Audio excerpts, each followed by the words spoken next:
മീക്ക പ്രവാചകന്റെ പുസ്തകം 7-ാം അധ്യായം 18-ാം വാക്യത്തിൽ ഇപ്രകാരം പറയുന്നു: എന്തെന്നാൽ അവിടുന്ന് കാരുണ്യത്തിൽ ആനന്ദിക്കുന്നു. സ്നേഹമുള്ള പൊന്നുതമ്പുരാനെ, അങ്ങയുടെ കരുണ ഈ ദേവാലയത്തിൽ നിന്നും മരണമടഞ്ഞ് ശുദ്ധീകരണ സ്ഥലത്തായിരിക്കുന്ന സകല ആത്മാക്കളുടെ മേലും ഉണ്ടാകണമേ എന്ന് പ്രാർത്ഥിക്കുന്നു. പരിശുദ്ധവും പരിപാവനവുമായ ഈ ദേവാലയത്തിലൂടെ സഞ്ചരിച്ച അവരുടെ പാദങ്ങളെ നിത്യപ്രകാശത്തിൽ സഞ്ചരിക്കുവാനിടയാക്കണമേ.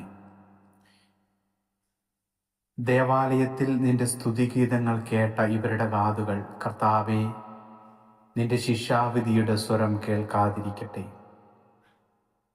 അനന്തമായ നിന്റെ കരുണ കണ്ട ഇവരുടെ കണ്ണുകൾ, കർത്താവേ, നിന്റെ മഹത്വപൂർണമായ പ്രത്യാഗമനം കാണുവാനിടയാക്കണമേ എന്ന് പ്രാർത്ഥിക്കുന്നു.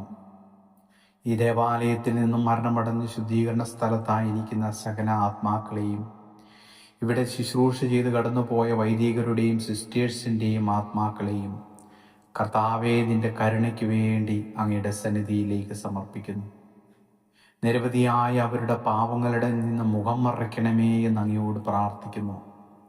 കർത്താവെ, ജീവിതകാലത്ത് അവർ ചെയ്ത സൽക്കർമ്മങ്ങളുടെ യോഗ്യതയാലും പങ്കുകൊണ്ട വിശുദ്ധ കുർബാനയുടെ യോഗ്യതയാലും കർത്താവെ, നീതിമാന്മാർക്കായി സജ്ജമാക്കപ്പെട്ട സ്വർഗീയ ഇടത്തിലേക്ക് ഈ ദേവാലയത്തിൽ നിന്നും മരണമടഞ്ഞ് ശുദ്ധീകരണ സ്ഥലത്തായിരിക്കുന്ന സകല ആത്മാക്കളെയും പ്രവേശിപ്പിക്കണമേ എന്ന് അങ്ങയോട് ഞങ്ങൾ പ്രാർത്ഥിക്കുന്നു. ആമേൻ.